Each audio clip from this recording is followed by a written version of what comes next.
दोस्तों, राजस्थान में मौजूद 500 साल पुराने किले का लोगों में कुछ ऐसा खौफ है कि लोग यहाँ दिन में भी जाने से कतराते हैं। और कहा जाता है कि रात को जो भी इस किले में जाता है वो कभी वापस लौट के नहीं आता। दोस्तों, भानगढ़ के इस किले का निर्माण अमेर के शासक राजा भगवान दास ने 1573 में अपने छोटे बेटे माधो सिंह के लिए करवाया था। उस समय ये किला पूरी तरह से खुशहाल हुआ करता था और इसके आसपास घनी आबादी रहती थी।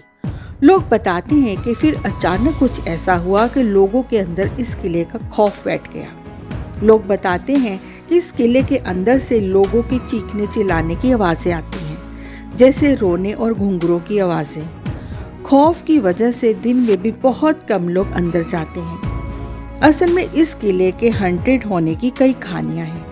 उनमें से राजकुमारी रत्नावती की कहानी सबसे फेमस है। कहते हैं कि इस किले में रत्नावती नाम की बेहद सुंदर राजकुमारी रहा करती थी। एक दिन राजकुमारी अपनी सहेलियों के साथ कुछ खरीदारी के लिए बाजार गई। बाजार में वह इत्र की एक दुकान पर रुकी। दुकान से कुछ ही दूरी पर एक सेवड़ा नामक शख्स की नजर राजकुमारी पर पड़ी। सेवड़ा काले जादू में महारथी माना जाता था, जो टकटकी लगाकर राजकुमारी को घूरता रहा। वो राजकुमारी को पाना चाहता था। उसने राजकुमारी के पसंद किए गए इत्र में से एक बोतल उठाई और तंत्र मंत्र करके उसको वापस वहां रख दिया।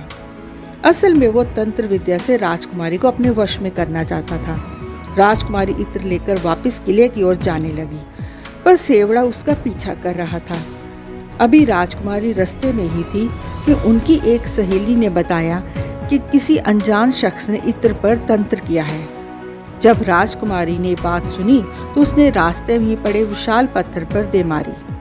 पत्थर पर गिरते ही वो शीशी टूट गई और सारा इत्र उस पत्थर पर बिखर गया और उस इत्र का सारा जादू उस पत्थर पर आ गया और वह पत्थर खुद ही लुढ़कते हुए सेवड़ा की तरफ आने लगा।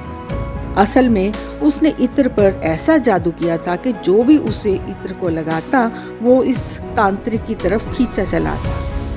अब वो इत्र पत्थर पर लग गया था।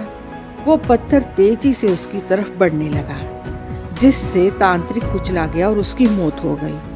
पर मरने से पहले सेवड़ा ने यह श्राप दे दिया कि राजकुमारी और इस किले में रहने वाले लोग दर्दनाक मौत मरेंगे और उनकी आत्माएं हमेशा इस किले में भटकती रहेगी। इस घटना के कुछ ही समय बाद भानगढ़ और अजबगढ़ के बीच युद्ध हुआ। किले के अंदर घुसकर उन्होंने सभी की हत्या कर दी, जिसमें राजकुमारी रत्नावती भी नहीं बच पाई। और कहते हैं कि इस खतरनाक कत्लेआम के बाद यह किला शापित हो गया। उन मासूम लोगों की आत्माएं उस किले में आज भी भटक रही हैं। दोस्तों, आपको क्या लगता है कि यह किला सचमुच भुताहा है या नहीं? हमें कमेंट करके बताएं। अपना अनमोल समय देने के लिए आपका धन्यवाद।